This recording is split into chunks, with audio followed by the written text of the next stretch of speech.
ሰላም ወገኖቼ እንኳን ወደ ቻናሉ በሰላም መጡ። ዛሬ የምንነጋገረው ጉዳይ የዓለምን ካርታ ሊቀይር የሚችል ነው። እስራኤልና አሜሪካ በኢራን ላይ ጥቃት መክፈታቸውን አስታወቁ ተብሎ እየተነገረ ነው። ይህ ምን ማለት ነው? ክልሉ ወደ ትልቅ ጦርነት እየተመራ ነው ወይስ ይህ የፖለቲካ ግፊት ብቻ ነው? በዚህ ቪዲዮ ውስጥ የግጭቱን መነሻ፣ ታሪኩን፣ የአሜሪካ ሚና፣ የኢራንን ምላሽና ሊኖሩ የሚችሉ ሁኔታዎችን በጥልቅ እንመለከታለን። ስለዚህ ቪዲዮውን እስከ መጨረሻው ይከታተሉ፣ ምክንያቱም መጨረሻ ላይ አስደናቂ ትንታኔ አለን።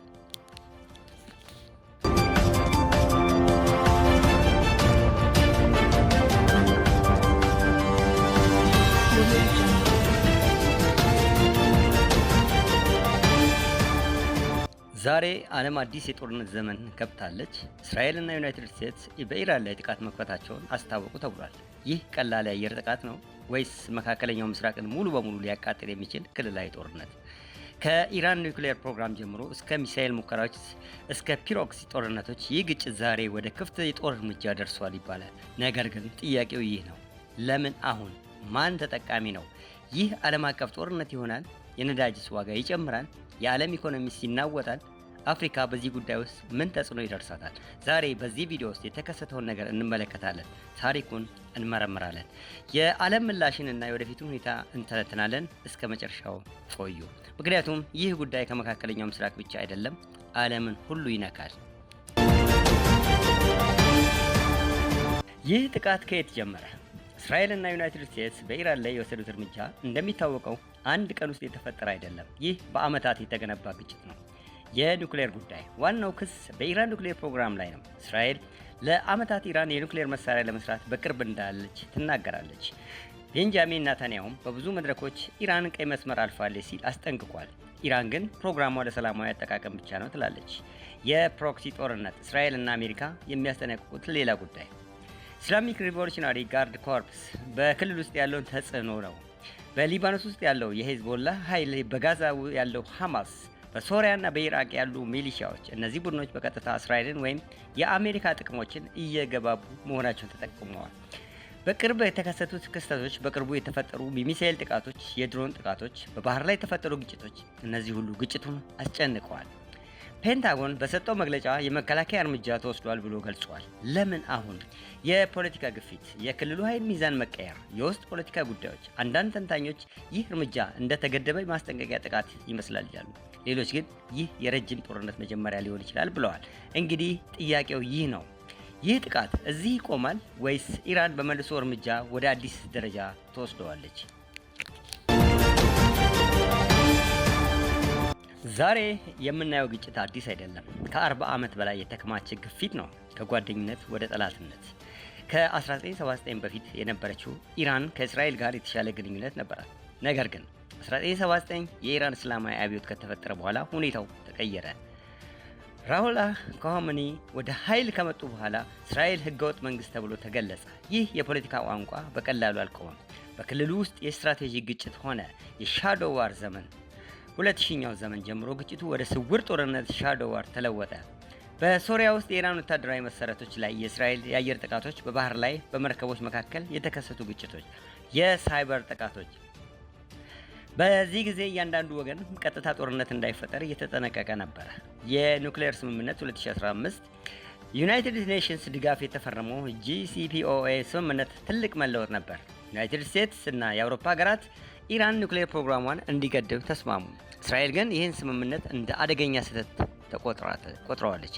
2018 አሜሪካ ከስምምነቱ ወጣች። በዶናልድ ትራምፕ ዘመን አሜሪካ የሲፒኦኤ ወጣች። ከዚህ በኋላ ኢራን የኒውክሌር እንቅስቃሴዋን እንደገና አስፋፋች። ይህ በእስራኤል ውስጥ ትልቅ ስጋት ፈጠረ። 2020 ቁልፍ ክስተት 2020 ኢስላሚክ ሪቮሉሽናሪ ጋርድ ኮርፕስ አዛዥ የነበረው ቃሲም ሱሌይማን በአሜሪካን የድሮን ጥቃት ተገደለ። ይህ ክስተት ክልሉን ወደ ሙሉ ጦርነት አጠገብ አመጣው። ኢራን በመልሶ ጥቃት የአሜሪካ መሰረቶችን በኢራቅ አቃጠለች። እንግዲህ ዛሬ የምናየው ግጭት በአንድ ቀን የተፈጠረ አይደለም። ከአብዮት፣ ከኒውክሌር ስምምነት፣ ከስውር ጦርነትና ከተከታታይ ግጭቶች የተገነባ ነው። ግን አሁን የተለየው ምንድን ነው? ስውሩ ጦርነት ወደ ክፍት ጦርነት እየተቀየረ ነው።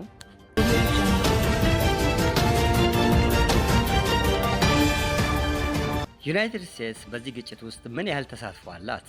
ይህ የእስራኤል ብቻ እርምጃ ነው ወይስ ዋሽንግተን በቀጥታ የተሳተፈችው ነው? የዲፕሎማሲና የወታደራዊ ድጋፍ አሜሪካ ለእስራኤል ትልቅ የወታደራዊ ድጋፍ ትሰጣለች። የአየር መከላከያ ስርዓቶች፣ የመረጃ ስብስብ፣ ኢንቴሊጀንስ ሼሪንግ፣ የመሳሪያ ዕቃና ፋይናንስ። ፔንታጎን በሰጠው መግለጫ እርምጃው የመከላከያና የመከላከል ዓላማ እንደሆነ ገልጿል። ነገር ግን ተንታኞች ይህ በእውነት የተገደበ ነው ወይስ በቀጣይ ደረጃ የተዘጋጀ ነው? የጦር ኃይል አቀራረብ አሜሪካ በመካከለኛው ምስራቅ ብዙ የጦር መሰረቶች አሏት። በባህር ላይ ያሉ የጦር መርከቦች፣ የአየር ኃይል መሰረቶች፣ በኢራቅ እና በሶሪያ ያሉ ወታደሮች፣ እነዚህ ኃይሎች ሁሉ በኢራን የመልሶ ጥቃት አደጋ ስር ናቸው። የውስጥ ፖለቲካ ግፊት የአሜሪካ ፖለቲካ ውስጥ ይህ ጉዳይ ትልቅ ክርክር ፈጥሯል። አንዳንዶች እስራኤልን መደገፍ አስፈላጊ ነው ይላሉ፣ ሌሎች ግን አሜሪካ ወደ አዲስ ረጅም ጦርነት እንዳትገባ ይጠነቀቃሉ። ይህ ውስጣዊ ግፊት የውጭ ፖሊሲ ውሳኔ ሊነካ ይችላል።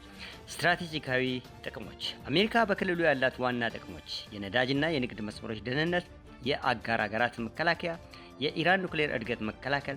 ነገር ግን ይህ ሁሉ አሁን በትንሽ እርምጃ ይቀር ወይስ ወደ ሙሉ ጦር ተሳትፎ ይወስዳል? አንድ ነገር ግልጽ ነው። ዩናይትድ ስቴትስ በዚህ ግጭት ውስጥ ያለችው ሚና በጣም ወሳኝ ነው። እርምጃው የተገደበ ከሆነ ግጭቱ ሊቆም ይችላል። ነገር ግን ከፍ ካለ ወደ ክልላዊ ወይም ዓለም አቀፍ ጦርነት ሊያመራ ይችላል። ኢራን እንዴት ጥቃቱን ትመልሳለች? የመጀመሪያው ምላሽ ከቴህራን በፍጥነት መጣ። የመንግስት መግለጫ አሊ ካሜኒ እርምጃውን ግፍና ግድያ ብሎ ጠርቶ ኢራን አይታገስም ብሎ አስጠንቅቋል። የመንግስት ቃል አቀባዮችም በተመጣጣኝና በጊዜው ምላሽ እንደሚሰጥ ገልጸዋል። ይህ ማለት ምን ይሆናል? ቀጥታ ጥቃት ወይስ በፕሮክሲ ኃይሎች በኩል የሚደርስ እርምጃ? የወታደራዊ አማራጮች ኢስላሚክ ሪቮሉሽናሪ ጋርድ ኮርፕስ በክልሉ ውስጥ በጣም ጠንካራ ኃይል አለው። ኢራን ያላት አማራጮች የሚሳኤል ጥቃት በእስራኤል ላይ፣ በክልሉ ያሉ የዩናይትድ ስቴትስ መሰረቶች ላይ እርምጃ፣ በባህር ላይ ያሉ የንግድ መርከቦች መከላከል፣ የሳይበር ጥቃት። ኢራን ቀጥታ ጦርነት ሳይከፈት ግፊት ማድረግ የሚችል ስትራቴጂ አላት። የፕሮክሲ ኃይሎች ኢራን በክልል ውስጥ የሚታወቁ አጋሮች አሏት። ሂዝቦላህ በሊባኖስ፣ ሐማስ በጋዛ፣ በኢራቅ እና በሶሪያ ያሉ ሚሊሻዎች። እነዚህ ቡድኖች በተለያዩ አቅጣጫዎች ግጭቱን ሊያስፋፉ ይችላሉ። ይህ ማለት አንድ ግጭት በብዙ ግንባሮች ሊከፈት ይችላል ማለት ነው። ኢኮኖሚው መሳሪያ ኢራን በባህር መስመሮች ላይ ተጽዕኖ ማሳደር ትችላለች። ይህ የነዳጅ ዋጋን በዓለም አቀፍ ገበያ ላይ ከፍ ሊያደርግ ይችላል። ከዚህ በላይ እርምጃው ወደ ዓለም ኢኮኖሚ ሊተርፍ ይችላል። እንግዲህ ኢራን ምን ትመርጣለች? ቀጥታ ጦርነት ወይስ በተገደበ እርምጃ ግፊት ማድረግ? አንድ ነገር ግልጽ ነው፣ የመልሶ ምላሹ የግጭቱን አቅጣጫ ይወስናል።